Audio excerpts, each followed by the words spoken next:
For plumbing, heating, boilers too, call Solitaire, no one else will do. Repair, install, they do it all, they're Solitaire. So don't despair, trust Solitaire. One call or click and they'll be there. The plumbing and heating Essex expert Solitaire. Visit solitaireplumbing.com.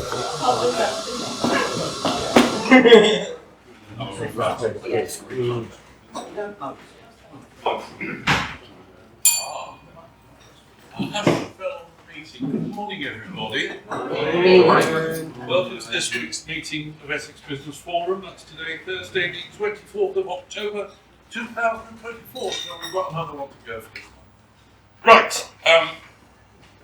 We have a return visitor who, as I understand, made an application. No one warning. Hopefully we'll have you in by the next one. Right. Remember next week the Halloween theme for your 60 seconds? Just prefer you not to dress up, but if you really must, that's just at the moment. I said we would rather not. People will, so there you go.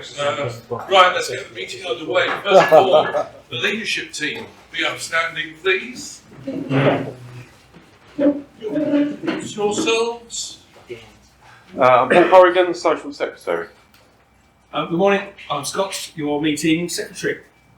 Morning guys, Ben, your education public. Morning, Vincent. I chair the membership committee. I'm also the official timekeeper. Good morning everybody, I'm Karen, I do all membership and recruitment. Right. Week early, pumpkin out.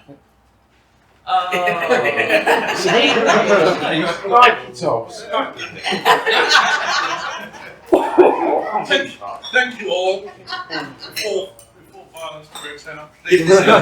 I'm sure Submit about Frankenstein straight back at you. I'm not getting into it. Right. So the meeting is underway. As always with the Performance League. Okie dokie. Yes, Performance League.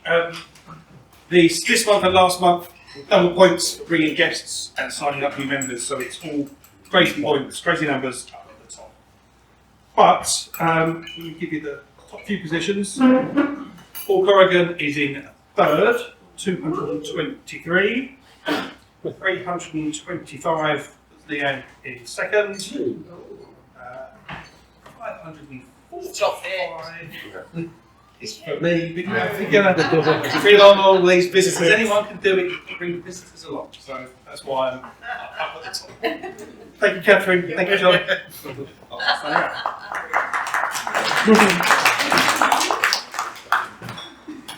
The aim next month is for somebody to score at least that for the same reason. Education presentation. Ben. Thank you very much. So we're going to crack straight onto it this morning. We're going to hand over, once it stops popping, to Nick Cook, who's going to be providing us with our education today. Oh, good morning.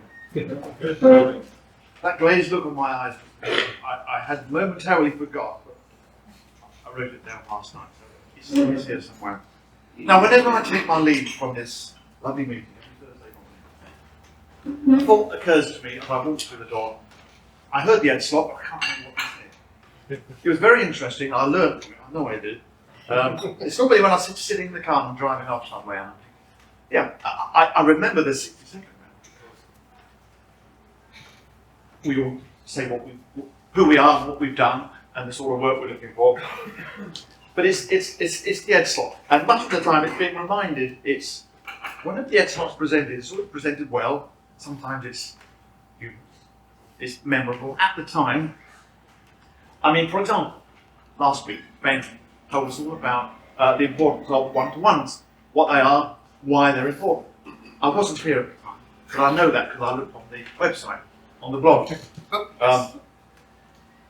The week before that, Scott was telling us about artificial and how useful it can be, so long as it's done properly. I wasn't here for that either. But, again, that's where the blog comes in. So that's why the slot this morning should be about me.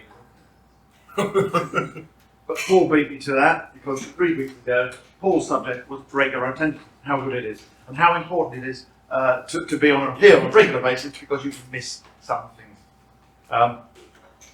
What the Ed slot, in my opinion, is very important. It offers a little wisdom, sometimes a lot of wisdom from our own businesses and from our own personal experiences. But for my part, whatever it was, as I say, as soon as I've heard it, it's gone quite quickly. Maybe that's just me, but perhaps that's the point I'm making this morning. The effect on us can be very short term.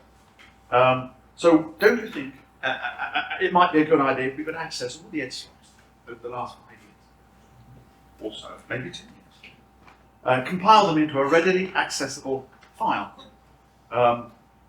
So that we can all refer to it. That would be such a useful resource, in my opinion. And for everyone else's benefit, of course. I'll be happy to take that task. All I need is everyone giving me they've got it, their Ed slot, and I can put them into some kind of order. Maybe we could make it a feature of the EBF website. I'll mention that this morning. So it didn't come as too much of a surprise. It would just be it's just a hitherto untapped resource. It could be quite useful. Maybe I'm overcooking this a bit, but it's just a thought. And I'd like to think I've sown the seed for moving forward in this direction one day. Okay, thanks for this. Thank you. I do the vlog every week, and I'm here every week to do it. Nick, there's your challenge. Carry on every week. Be here. Right it up. Anybody disagree? No. Right, next. I probably left it up really, but membership matters. Terry, do you have anything to tell us other than what I mentioned? Which is good news, and I've followed it. Right. Let us approach the 60-second round in the usual way. Let's send around that with a little bits of paper. Let's also send around the business card box. Your chance to refuel your card so that you can make introductions. Make sure you're represented in there, please. The Oscar winner was Joshua. He's probably in front, and he will be listening very hard and awarding the Oscar at the end of the round. So, with that in mind, he will go first, and he will be followed by Melissa. So let's get it underway. And sorry, the bell. Yes, Vincent has a bell, or hasn't, in the case of any of you, got mine. He will make a noise after 50 seconds, and then after 60. We got that now between now and Christmas. Vincent, also known as Santa, he will make that noise. When you hear that noise, you may wind it up and sit down. I've got you on your feet. Start. Right, yeah, so my name's Joshua, or Josh, whatever you prefer, and so I'm director of GADC Studios, so that's architecture planning, and usually I will talk a lot about how we can help unlock the potential of your home. Why don't I give you an example of how we've done that for a client? So we often have lots of situations where clients have a very small amount of space, and usually the obvious answer is, well, why don't I just add a big box to the back of my house? But actually that's not always what you've got to do.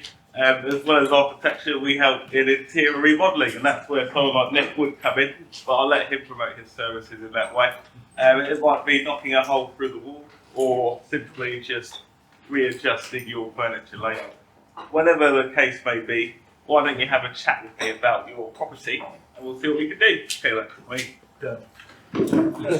Joshua. Next up is Melissa, following mine. Good morning, everybody. Melissa Jackson, licensed insolvency practitioner.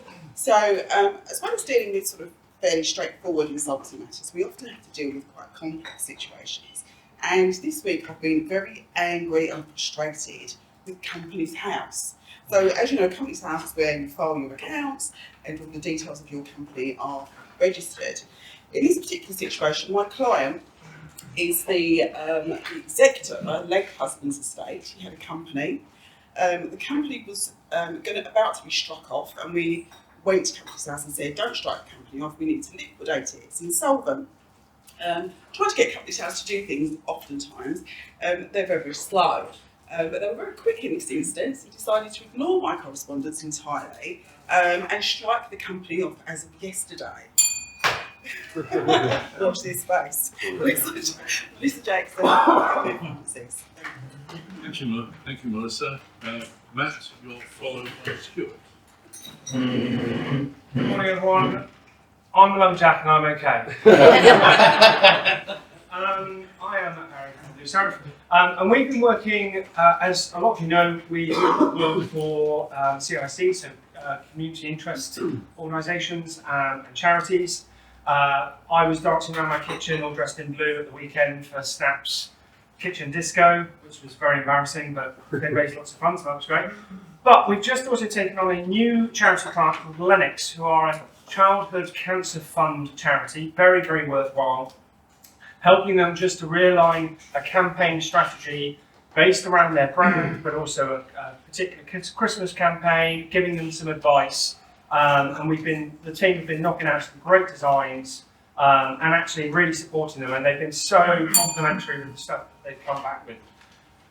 If you've got a charity that you work with, or you know of a charity that needs our support, we do very favourable charitable rates, and we'd love to get involved. So please do get in contact. That's Matt Barry from Monty Python. Thank you, Mr. Luxury Yachts. Stuart, you're next, followed by Vincent. Morning, everybody. Stuart from LG Networks. Incredibly busy at the moment, far busier than I actually like to be, but it's good fun too. We're just coming towards the end of the project at the moment for the Royal Opera House, which we've been working on for about the last 3 or 4 weeks. It's been a fantastic project because it's taken in a little bit of everything that we do, which is absolutely perfect. So we've installed a whole new raft of Cat6 data points and fibre optic networks across their premises. We've also been installing a brand new internet service when they were previously advised, no, you definitely can't get fibre at this location. They could, they just weren't looking in the right place, so we sorted that out for them. And on top of that, we've upgraded and added in additionally about 30 new VoIP handsets to their phone system. Just need to get hold of their mobile contracts. If I can get hold of that, then we'll be dealing in everything we need to do. So that's why I've been incredibly busy at the Royal Opera House. So if you know any other opera houses, please. Thank you. Right, thank you, Vincent. You're next, and you're followed by Dave. Morning everyone, Vincent from Speakprint, based in Ganshill Village. We've just produced these for a property investor. Beautiful letterheads with the letter printed on in 200 gram coated. Normal letterheads 100 grams, that gives you the feel of it. Along with some printing of some nice mailers laminated on both sides on the 400 gram silk, that's not too often. And some business cards as well, usual business cards. So I'm looking for property developers, property investors, estate agents. We also supplied them with some yellow envelopes that he hand wrote about 500 the other day. And on the envelope it says, "Dear property owner," and then the address. That's not right, it should have been 2 there. No? Anyway, that's just something that winds me up and makes me wake up screaming in a cold sweat. Speakprint, you think it, we think it, yeah. Yeah. Thank you very much, Vincent. Brilliant insight. Right, Dave, you're next, and you're followed by Paul. Well, everybody, it's Dave from Brentwood Electrical, NICE, Bristol, Brentwood. Some of the stuff we carry out, we do obviously extra lighting in houses and offices. If you want to get ready for extension lead, there's a trip out in the fire, there's a course, we've got some extra sockets for you. The rewires, there's going to be existing properties or new builds. We deliver a large new build house at the moment. Also car chargers, so car chargers, domestic ones, there's no grant, but commercial ones, business premises, there's still grant available for those. Also do new student units, so these have got RCD and surge protection on them, so your computer's not dark if there's a lightning strike.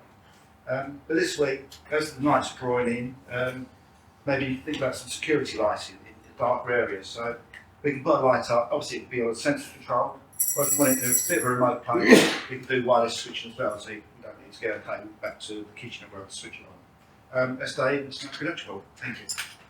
Dave. Paul, you're next. You're followed by Andy. Morning all, I'm Paul from Solitaire Plumbing and Heating. Last week, Aidan said, keep this 60 seconds tuneful. So I've bought an old radio advert that we used to have on Radio Essex. We used to have a tune on there, and I'm going to follow it by Paul's top tip. Full plumbing, heating, boilers too, cold solitaire, no one else will do. Repair, install, they do it all, they're solitaire.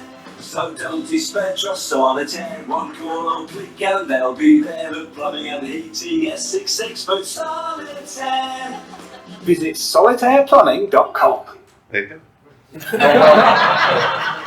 And today's Paul's top tip is if you live in a house full of women and they block toilets up with so much tissue paper, it's ridiculous.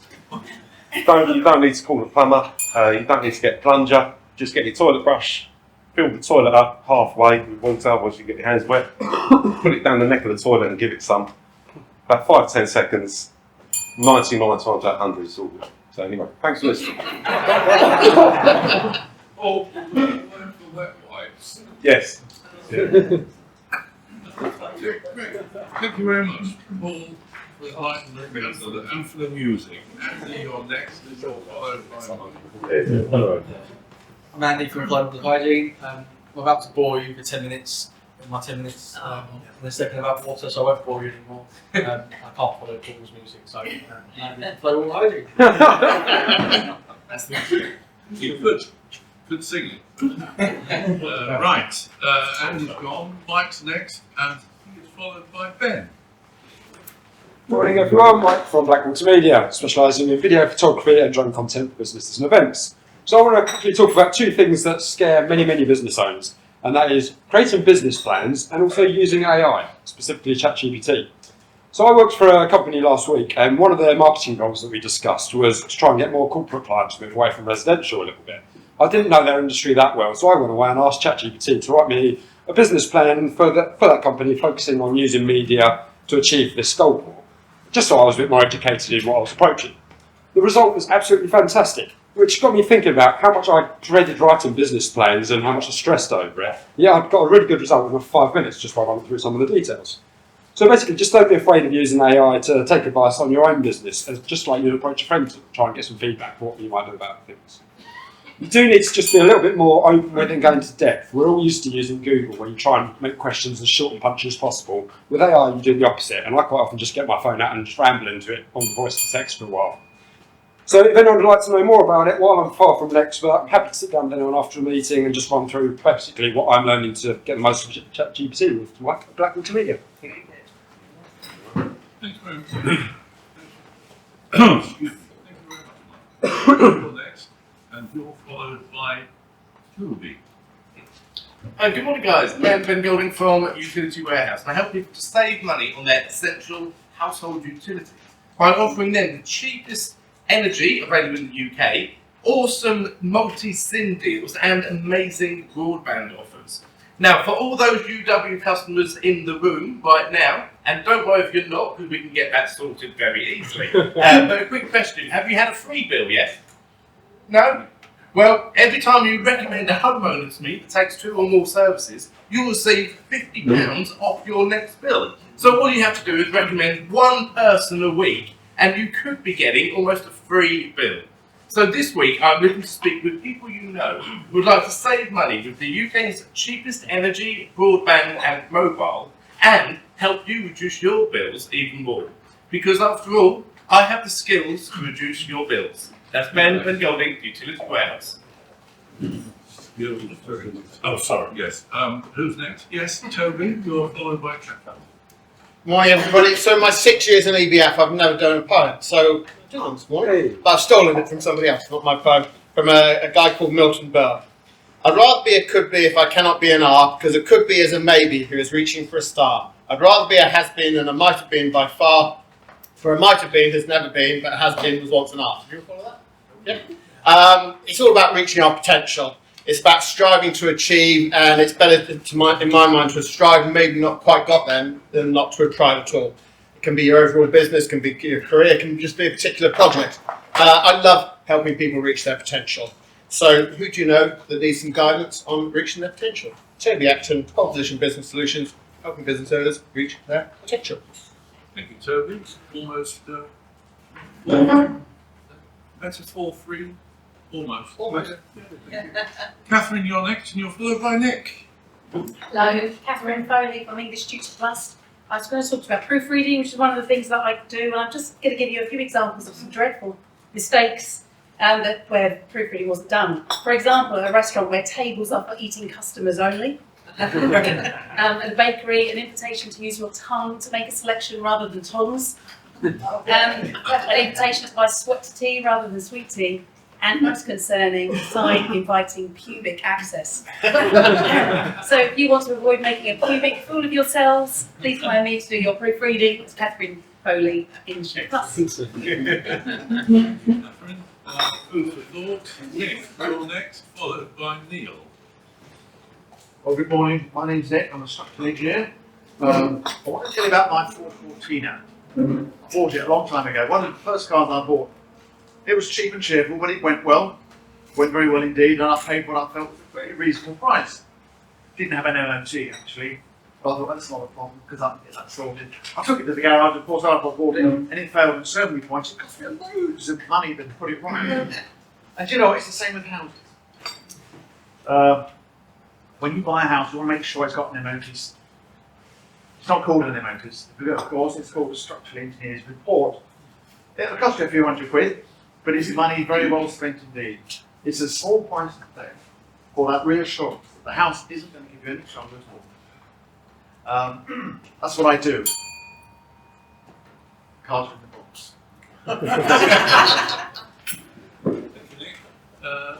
Neil, you're followed by. Good morning, everyone. Neil from In Any Event Catering. Yeah, this week, so not too much to talk about. I want to use my 60 seconds to say thank you. Matt Barry had me and my top team over. We spent the whole afternoon in his place. He gave up his time, free coffee, parked in his parking spaces, took us wherever we could.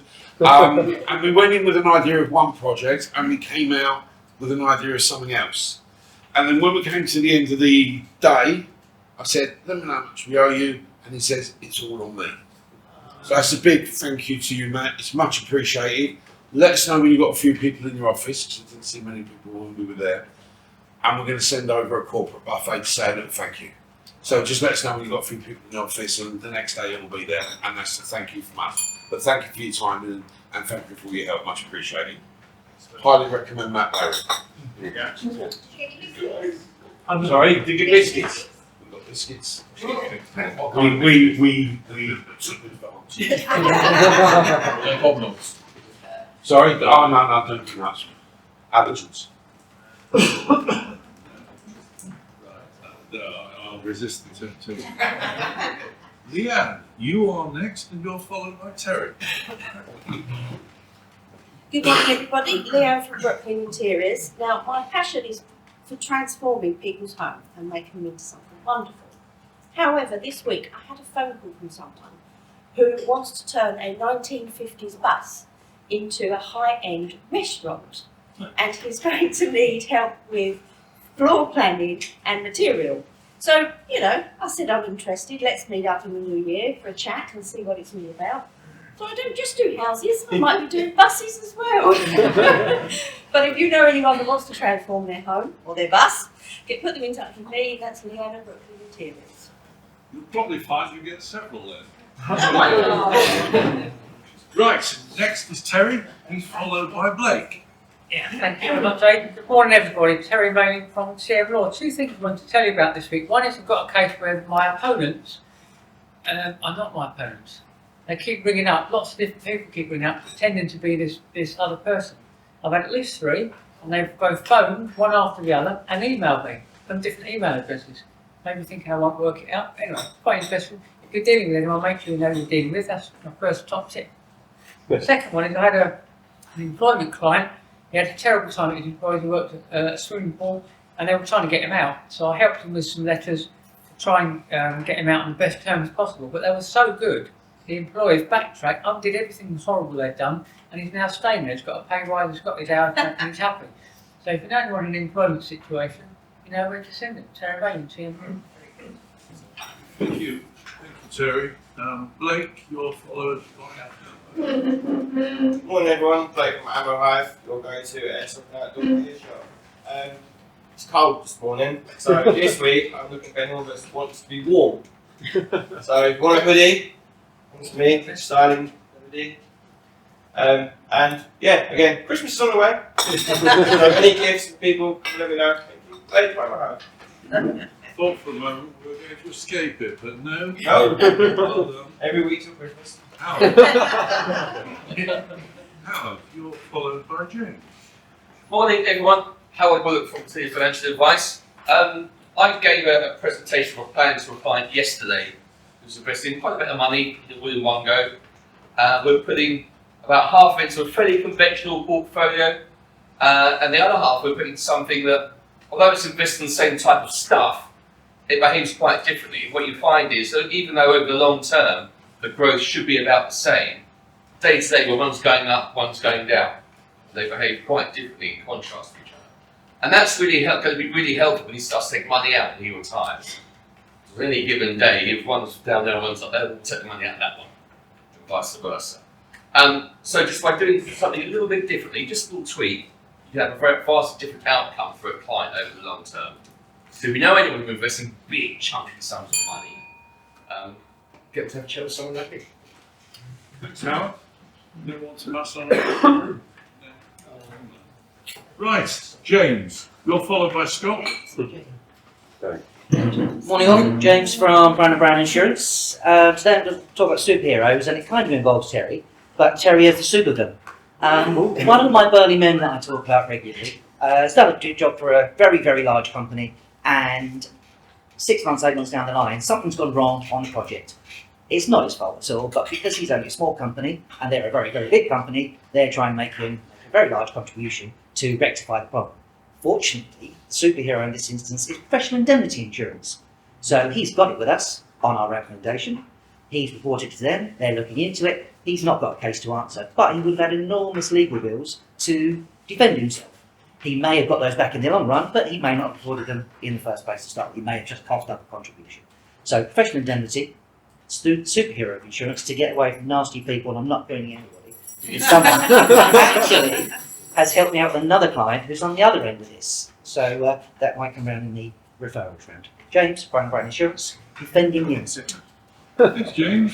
Scott, you're followed by James. Thank you. I'm going to use every second while I talk.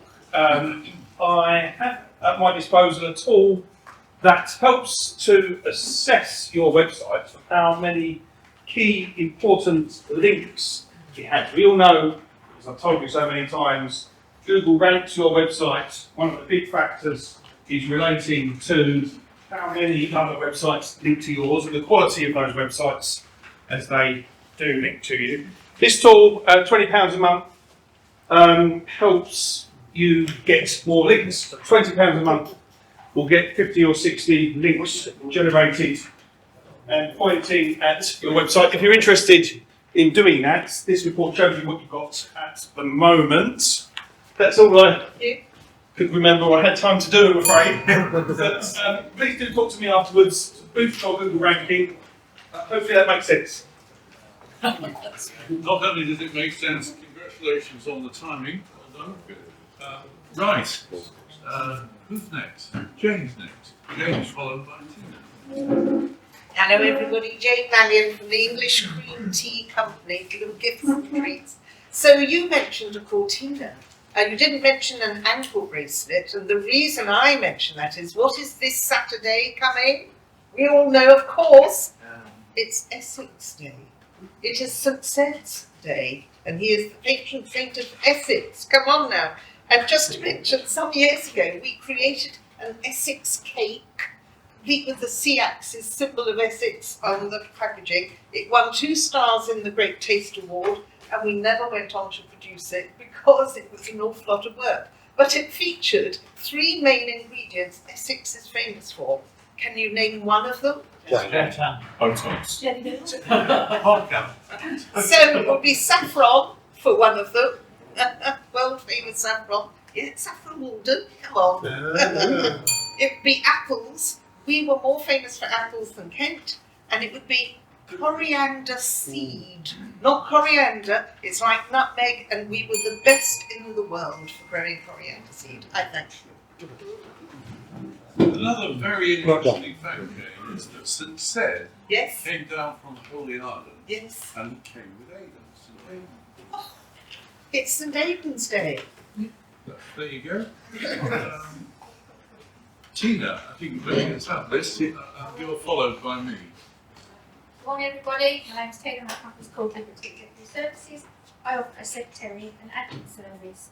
I know someone's already mentioned the Christmas word, but I'm looking for clients that need help in either organising an event for their staff or sorting out their Christmas cards for them. So if you know anybody that's starting to get stressed over this, pass them my details and I'll be happy to help. So that's me, Tina, Liberty Executive Services. Yeah, it's a bit, yeah. I'll just stand up and just keep looking at it. Just say all again, that's fine. I'm going to sit down now. Executive Services. I'm not 9 to 5, I'm start to finish. See? Use a Tina, not just for Christmas. Right, Aidan Squire from TM Law. Contracts, business contracts. It's at the heart of most people's businesses. They enter into contracts with various people in order to provide their services. First, when you enter into a contract, fully identify who you're dealing with. Get their full names and their address. Make sure it's an individual, and if it's not an individual, make sure it's a limited company, and then you have the limited company details. And if really that limited company is an individual, then maybe you consider getting a guarantee from the director, as he won't be personally liable and is probably hiding or using the company as a trading entity themselves. We can do that. Guarantees. Also, make sure, as it's the heart and centre of your business, that you are trading with proper terms and conditions. I can do that as well. Me, Aidan Squire from TM Law. That is the end of members, and that's the news. John, give us another 60 seconds from last week. Good morning again, everyone. John Foster from Lockfit Bishop Stortford. I cover East Hart and a little bit of Essex. I offer all your locksmithing services, not cars, don't do cars. So no referrals for that, please. Just going off what David was saying earlier about the nights drawing in and security, if you have a standard Euro lock, which is basically you put your key in on your house, they're very easy to bypass. So if you'd like to upgrade your locks to a 1-star or a 3-star, please come to me and I will be offering some favourable rates for my fellow members to be. And obviously friends and family as well, I can offer discounts to them, but it's very worthwhile keeping your house secure. Thank you. Thanks very much, John. That is the end of the 60-second round. Joshua, you've been listening intently. You're more the Oscar, please, for this week. Yeah, very appropriate. Right, just going to say, Tina, I really liked your phrase about not just a 9 to 5, but a start to finish. That's really good. Mike, I really liked your use of AI in your pitch. That's sort of very forward thinking. But I think I'm going to have to give it some pull because it's very dynamic. Use of a jingle. Very, very memorable, I think, because I think I'm going to be dreaming of that now.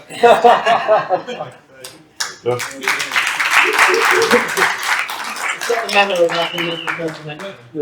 John Love. Yeah.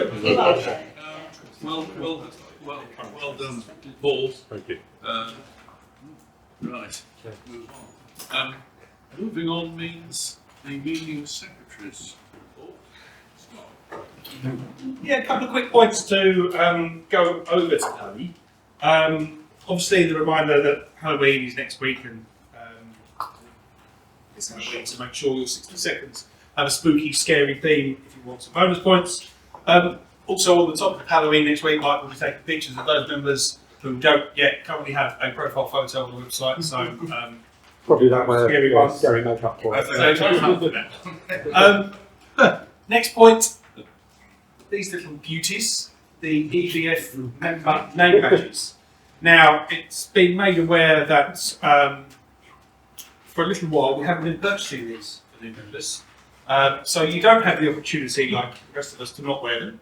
But we should rebalance that. So if you don't have a name badge, Paul next week will be doing little audits. We'll be putting in an order, first of all, for the members who should have had them but didn't, and for the new members, but also if you've lost one and it needs replacing or whatever, then we're going to get a new load of these in.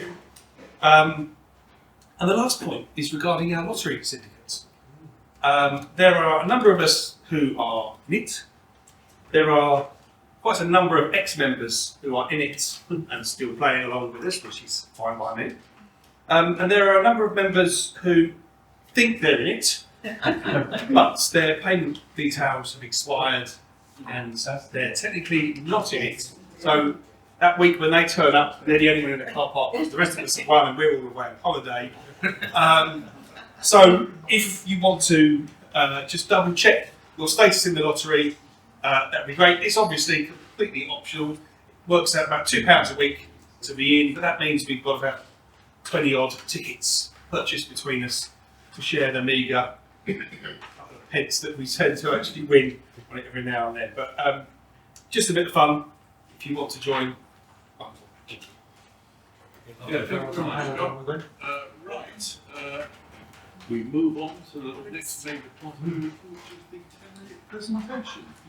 Ben, take some water. Thank you very much. Right, before I introduce today's speaker, just give you an update for the upcoming speakers for the next few weeks. So, Howard's going to scare us all next week, not just from Halloween, but with the report from the budget update as well that's coming out next week. So, Howard's providing us with the 10 minutes next week, and Jane will be educating us. Moving on to the November, on the 7th is John, and I'll be doing the education slot. The 14th is Auntie Jane, and Vincent will be providing us with the education slot then. 21st, will you listen? The 14th, yeah, 14th. November. That's in the naughty group. 21st will be Chris, and Neil will have to do the ed slot, and finally on the 28th, Leanne will be providing the 10 minutes, and I'll be back doing the education slot that day. Have done them now for the rest of the year, so if you want to know where you are coming up, let me know, and I will be starting for January, February and March coming up soon as well, so planning way in advance. When it is your turn to do 10 minutes, please go to the EBF website and get a bio sheet to me a day or two beforehand, or bring it with you to the meeting. Please allow 8 minutes for a presentation, to allow 2 minutes for questions, and don't forget to bring a speaker's prize. That said, today we have Andy from Flow Water Hygiene, of which he's the director. Nature of his business is Legionella Compliance, located in Harlow, and will cover nationwide. So a couple of bits about Andy here. So favourite holiday location is South Africa. Amazing people, food, and the country is stunning. How does Andy relax? Anything but sitting doing nothing. So he doesn't like doing nothing. Something that makes Andy laugh, he loves the small comedy venues to go and visit. And finally, a dish that he can cook well, and we probably need proof of this, spicy sausage ragu. There you go, you're going to have to bring his stuff all to try. So, bring it out together, please, for Andy.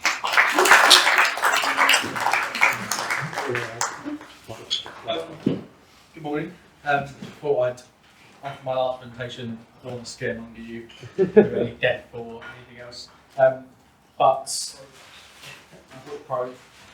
just thought I'd just go through what I do on site, how I conduct the risk assessment, and what it entails, and so forth.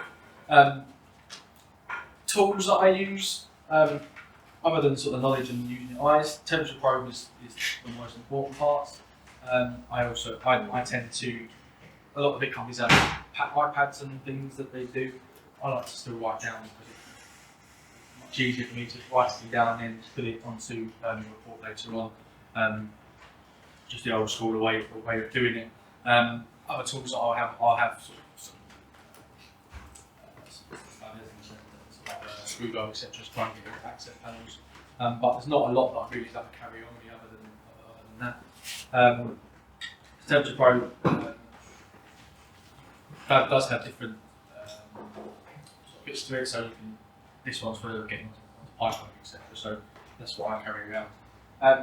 I tend to start by obviously introducing myself to the site manager. They know the site better than I do, 9 times out of 10. I've been doing care home for the last couple of days, and they have our site managers, maintenance team, so they know the site off by hand. So speaking to them gives you that knowledge of the site. And I will start. What we want to know is where it's from. So incoming mains, stopcock. The amount of times I've been to site and nobody knows where it is amazing. So that's the first part of the job as well. If something goes wrong, where you tell the hall. So my first job is to find that and go from there. It's usually so the care homes I've been to this week, they're in the plant room, nice big sign saying incoming mains, stopcock, green. Went to Box Park, Liverpool, no one knew where it was behind the panel in the beer cellar. Of all places, locked away behind the wall. So I found that actually last yesterday. I did the assessment, and then at the end we actually found where the incoming was, just by chance. Then where does the cold water feed to? It's a site that's just got mains, and obviously it just feeds the mains building.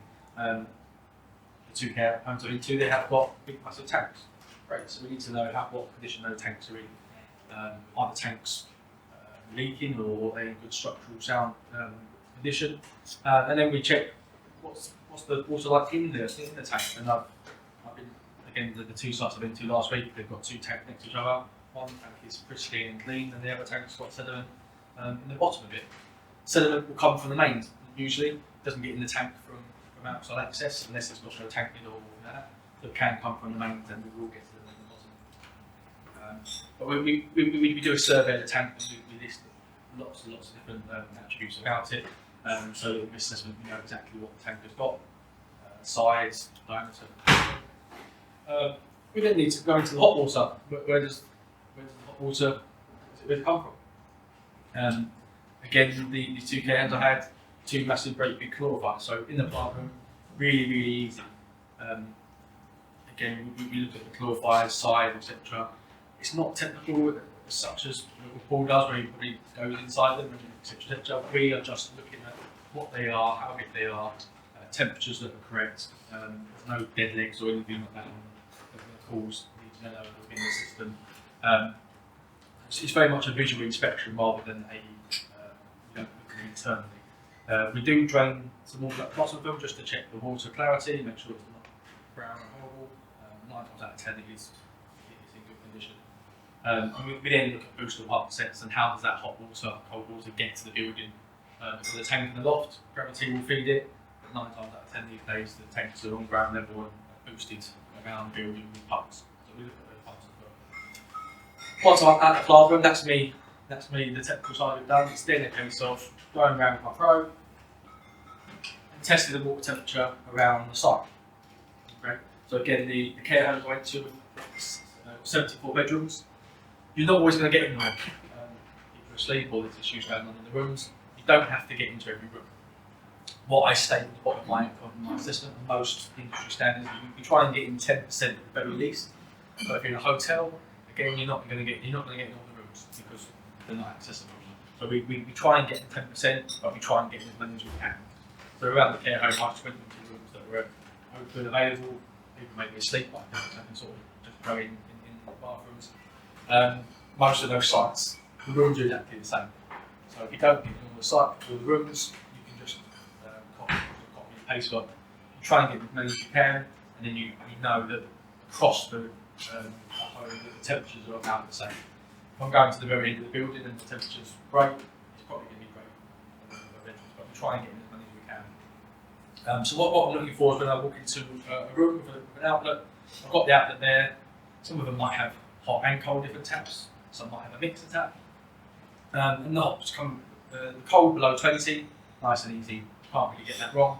It's either above 20 or below 20. The hot on the other side, it may be under the 50 degrees that it's supposed to be. Now, 2 reasons for that. One, it's not hot enough. Also, there's a TMB zone. Now again, in the care homes, really easy access panel underneath the sink. There's a TMB there. It's nice and easy to test. It's nice and easy to get access to.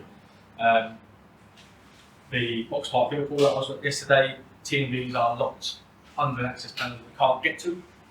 They screw it in. So then you're trying to find these TMBs, etc. And so I went on to, I did the care homes, which were 74 bedrooms, plus upper rooms, etc. 160 TMBs in them, because every room's got a TMB under the access panel, and then the shower's got a TMB as well. Box park, the vault had 4 toilets, 2 bars, and it had 9 units for the food outlets. It was harder to risk assess the box park Liverpool than it was to risk assess the massive care home. The reason for being, the care home was pretty much the same. It had a tank, it had an main for the plant room, you knew where the hot water comes from, you knew where the cold water comes from. Box park Liverpool, we weren't sure what fed what. It was on 2 levels, and it had sort of small little boilers in each corner. So we had to try and decipher what fed what. It took a little while, but we found that some of the boilers were feeding one bar, this was feeding another bar. So that's when the sort of skill set comes in terms of knowledge is, at the end of it, I have to draw a schematic, and that schematic has to be accurate, or as accurate as we can be. We can't always decipher what feeds what in some buildings because we can't get behind walls. But in terms of risk assessing, it was more of a challenge doing the smaller site this week than it was doing the larger site, because the larger site was a brand new building, it had everything where it should be, it had big signs on the pipework, what was feeding what, nice and easy. But the box park Liverpool, they spent a bit more challenge. And they didn't have one big plant room, they had boilers everywhere, and each unit had its own meter because they're a food outlet, street food. If you've been to box park, you kind of know they've got sort of 10 vendors there, and they've all got their own meters and their own bottles. So in terms of work, that was a lot more challenging than the care home. The last thing I do once I've done my assessments is I speak to the site manager. What's their paperwork like? Are they doing their processes? Are they doing their production and temperatures? That's the most important part of it. Is if you write it down, you could be doing all the work and all the processes you should be doing. If you don't write it down, it doesn't mean anything in a call or something happens. I'm sure you all saw the care home yesterday in Dorset that may have had an issue. I know someone's been arrested for it on that side, but that would happen if you was in a care home and someone died. That would be the same process, and they would come in and make sure that the paperwork was correct. If you're doing the right process, you've got people like me doing the checks, etc. The document is about 40 to 50 pages, depending on the size of the building. A lot of it's legal guff, but then the other parts are the document, and it comes most industry standard. If you're part of the LCA, the document is pretty much the same. It can be in different pages, but the information is all pretty much all the same.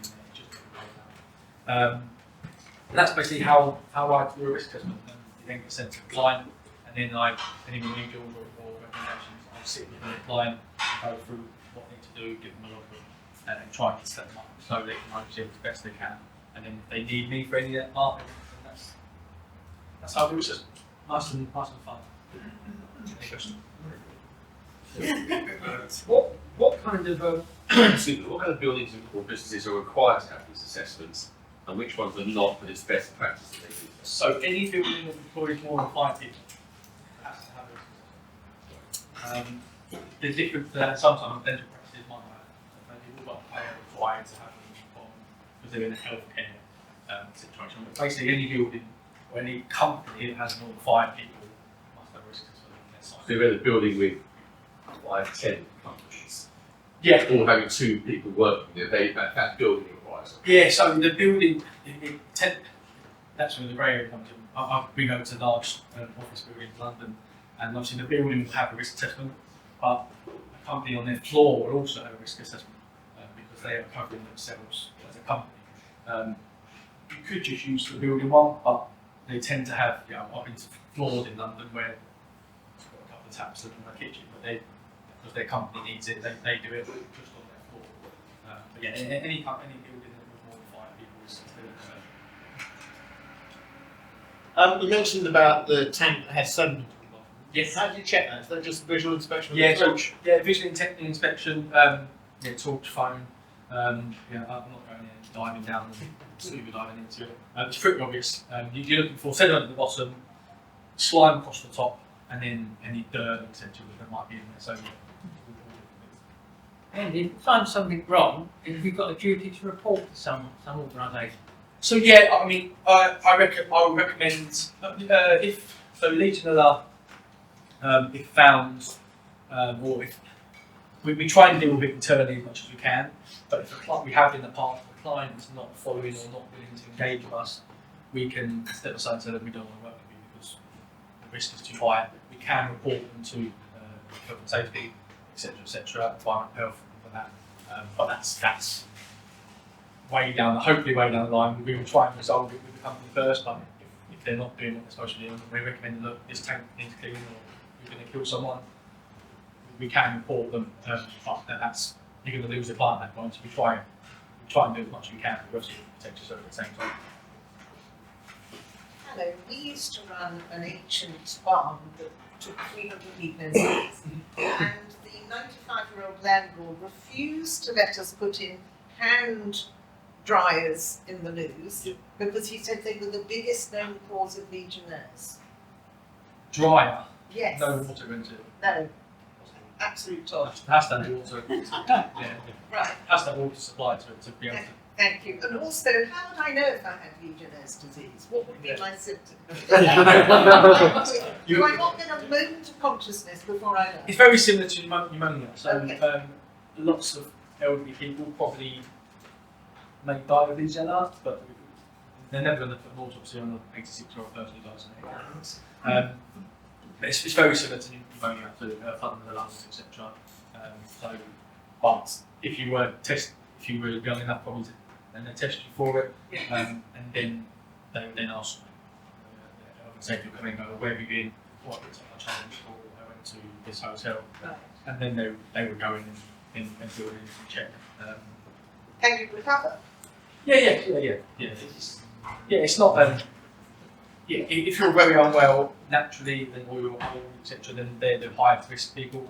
Younger people, you probably feel a bit unwell, but you will recover from it. What sediment is the tank right now? I'm assuming you said it comes from veins. Usually, yeah, unless dust or dirt can get into it, if it's not sealed, then no. Well, I don't know. Don't worry. You may not guess it. Is it inert? Can I just leave it there? Should I scrape it out from time to time? I mean, it usually sits at the bottom, and the outlet is probably just above the bottom, so it doesn't always get out the outlet. That's why it's sat in the bottom. But I would have it cleaned naturally. The schools, etc. There's no legislation on how often you clean them. The inspection is annually. It has to be inspected. It's good practice. Most schools, etc., get their cleaned every year during the summer holidays just to keep it on top. I have my stepdad's elderly parents have got a tank in their lofts, and I've cleaned that once a year just to give them a bit of peace of mind. Practice as well, just keeps me to go. But yeah. So assuming I'm a tenant in an office and I think I need one of these assessments, my landlord doesn't have one. What's the process for me as the landlord? Do I contact you, or do I tell my landlord to contact you, or how would I do that as a potential? Yeah, so it depends on the relationship with the landlord and stuff. So a lot of the companies that I deal with, most of the ones that I deal with that don't own the properties are the office buildings in London. Really, I can't think of many others that maybe like a business unit, etc. But usually they have like 6, 7, 8 sites around the UK, so I deal with them all, just going to their units. But they just contact me directly. They don't. You will probably speak to your landlord and say, have your office in the building. If they have, then you can probably cover yourself under that. But most of the companies I deal with that have got landlords are larger groups of companies that don't own their buildings. So yeah, office spaces in London, places that have got lots, got business units around the UK. I'll go in and do them, and they don't always own their properties. And some of them units do have a shared water system with next door's unit, so they have to get permission, or they get an issue with Legionella, but actually the building next door has got a water system. So it can be a bit of a juggling act, but yeah, it's not very often, but most of the companies come to me for their own risk assessment because the landlord hasn't got one or not sharing. So, am I to take it then, when we're looking for referrals for you, that anybody who has a tank that stores water is potentially going to need your service? So the biggest question I get is, I haven't got any tanks, I don't need a risk assessment. It's incorrect. You need a risk assessment on any water system. So any building that's got a water system needs a risk assessment. It would be a low risk, but it still needs to be done. And you probably, a small dental practice is a healthcare, so it requires every 2 years by a CQC point of view. Actually, if you went in there as just a normal domestic building, you probably say get it done in 5 years' time again because the risk is so low. So the risk assessor decides when that should be reviewed. So a hospital, for example, would get one every year, just because of the risk of the building. They're just continuously getting risk assessed. It's like a business unit that's got an incoming mains and a toilet and a kitchenette. Probably say do it again in 5 years' time, unless there's any major change to the system. So it depends on the risk of the building, on when, how often you get it done. But yeah, the myth of I haven't got any stored water, I don't need one is incorrect. Right. Andy, thank you very much indeed. Thank you. Whilst you're on your feet, you've got to do the running. Could I ask you, because I'm collecting the box up afterwards, could you, up at that end, pass down to me all of the unused activity reports? Yeah, you let them do it, let everybody pass it down. And if you can do the running, please, and we could start with Howard. Thank you.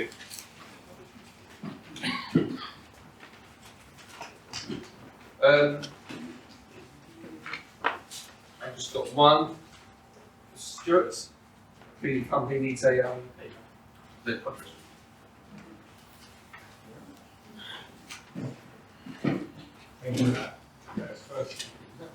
Second one I've done. The first one was PowerPoint and really pretty. The first time. Yeah. Nick, thank you for your insight. I'm trying to remember what it was about. That was about remembering more about it. The website. Yeah, but I'm sure once you get it all uploaded onto the site. Very easy to volunteer for that task on behalf of everybody as well. Lovely to see such good attendance. Very good 10 minutes there, and good time for head cycling.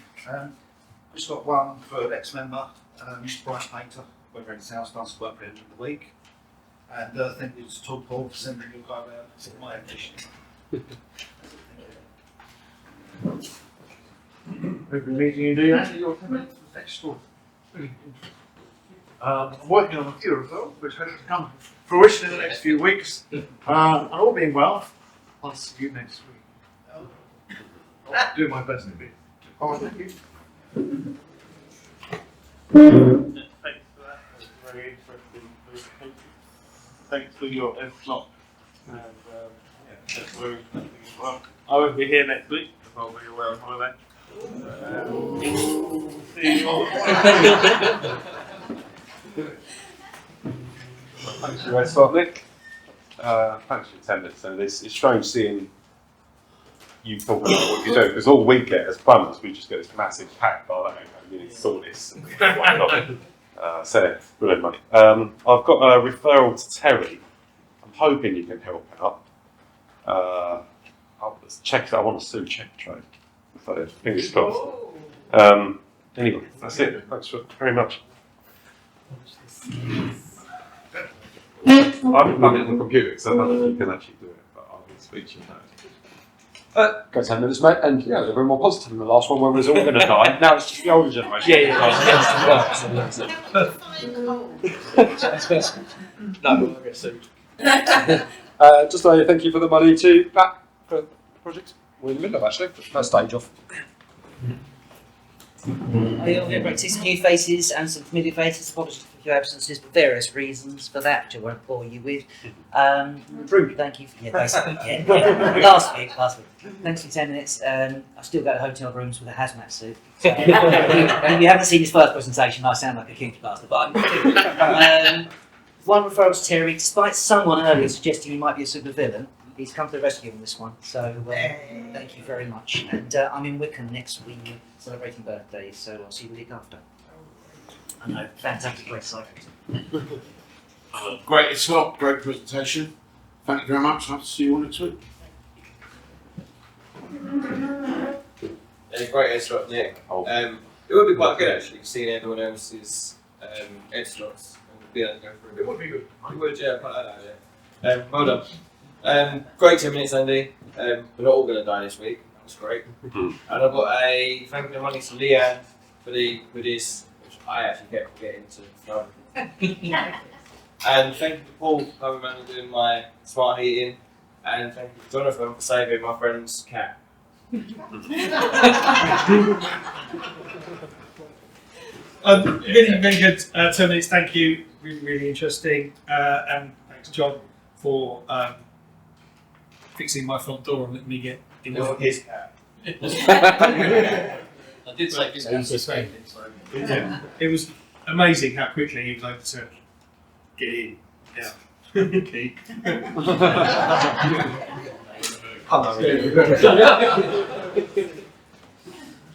Yeah, the essence of the 10 minutes is for you to finish up with a lot of referrals. I imagine people should be conscious of being charged with manslaughter if they don't do what they need to do. So, yeah, excellent. And I had a very nice one-to-one with Jane last week. Yeah, brilliant. Actually, you help me understand that what you do a lot clearer as well, so it's easier to know, sort of get you in the right places. But also that last week you mentioned about golf clubs as well. So I'm a member of Golf Winton Golf Club, so I'll be able to have a word and perhaps introduce you there as well. But fantastic, well done. And thanks Nick for starting us off in a great way.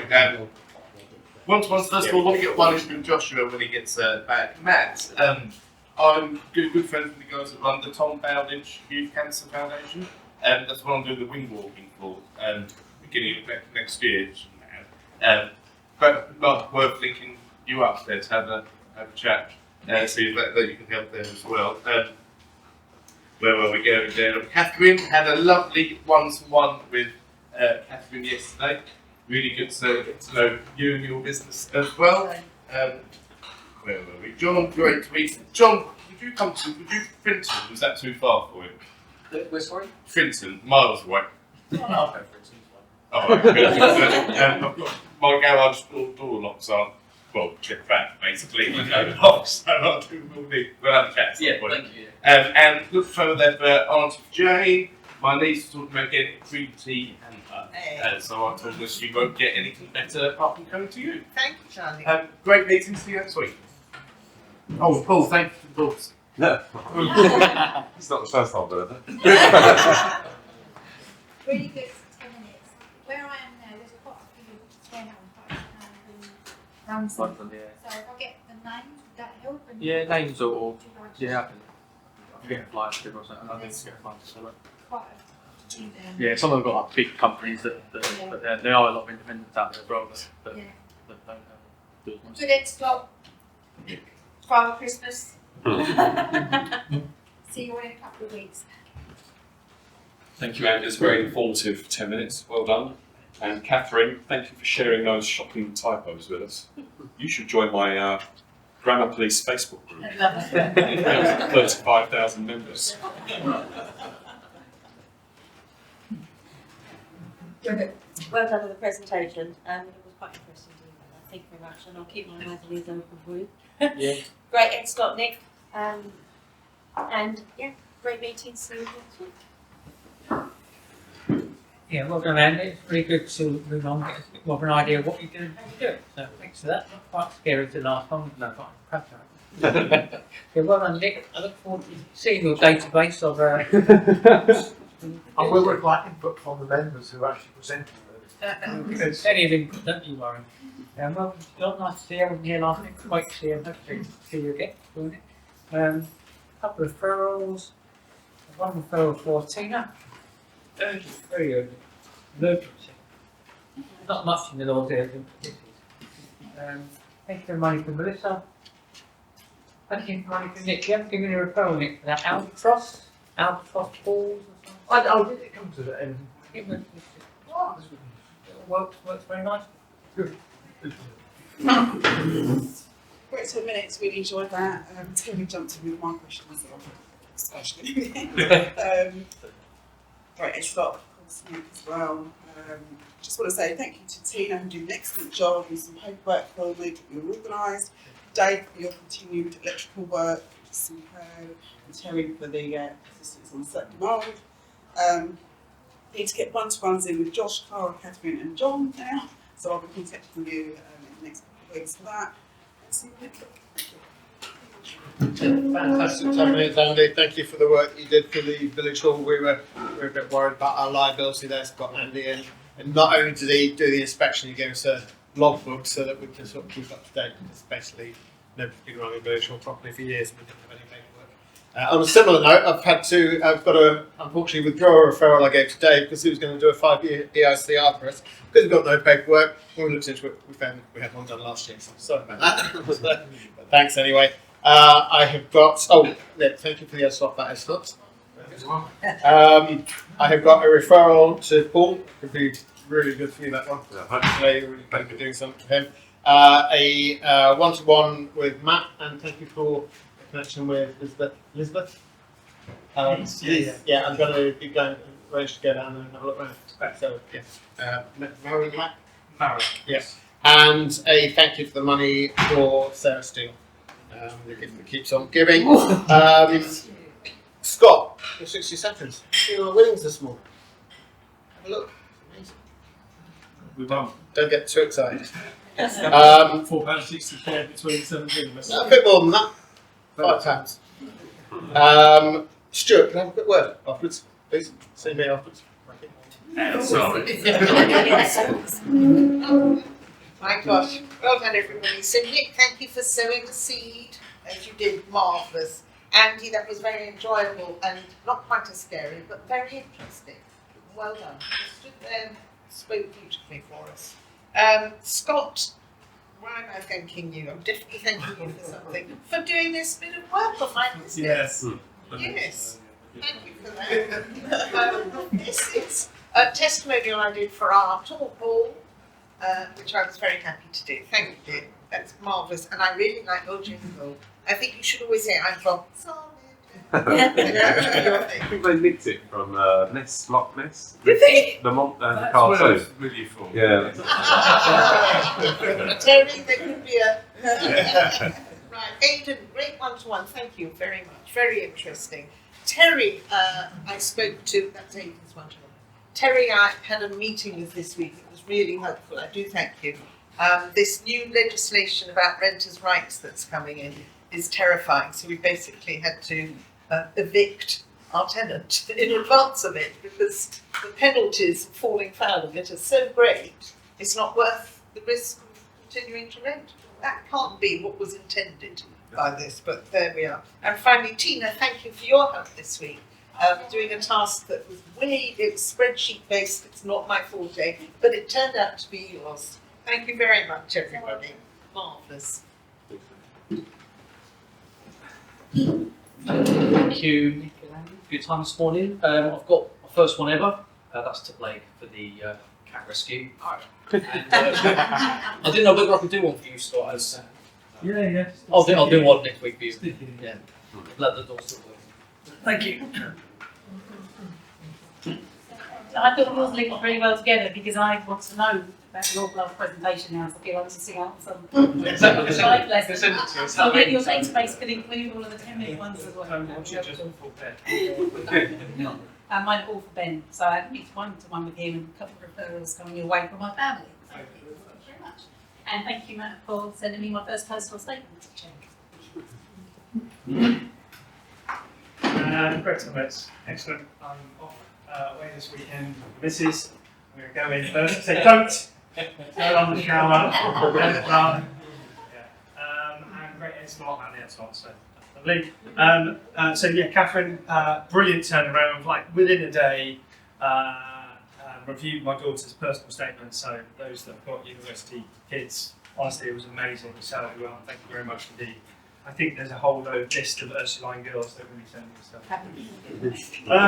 Right, so I have a referral to Mike, cotton textile. Yes. Cool. Cotton trading, cotton textile. Yes. Yeah. Then I have a referral to Scott, not spoken to you about this one. A sports testimonial. So Nick Brown, anyone who knows their cricket, Essex cricket, it's his testimonial year next year. So I fancy there's a tapped market to be had there, so I'm looking forward to that one. And also to Scott, Zimwell want a community site in German, so that would be an interesting one to go. And finally, thank you very much, Blake, for my special accompaniments to the weekend. Next week, 60 seconds. And that's 60 seconds this weekend. So.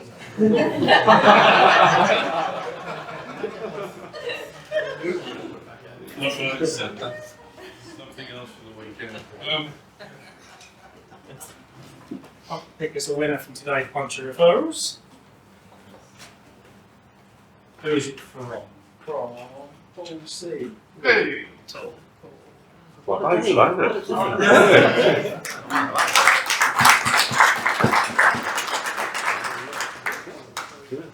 Andy, thank you very much for your 10 minutes. Very informative. Thank you for doing running, and yes, thank you for today. So that's rounded off an excellent meeting. As always, I throw the meeting open, although I've just seen something on Tina's desk, and the old petty, what's it? Is that an arm in your pocket, or are you just pleased to see me? Yes. Is that a pair in your right. Anybody got any announcements? I'm home run, I think. Am I fine with it because it's so sunny and nice out there? Nobody wants to make any announcements for the meeting. In which case, I will say thank you all for your attendance. Let's keep up the attendance. 24 today. Excellent. And I look forward to seeing you all next week.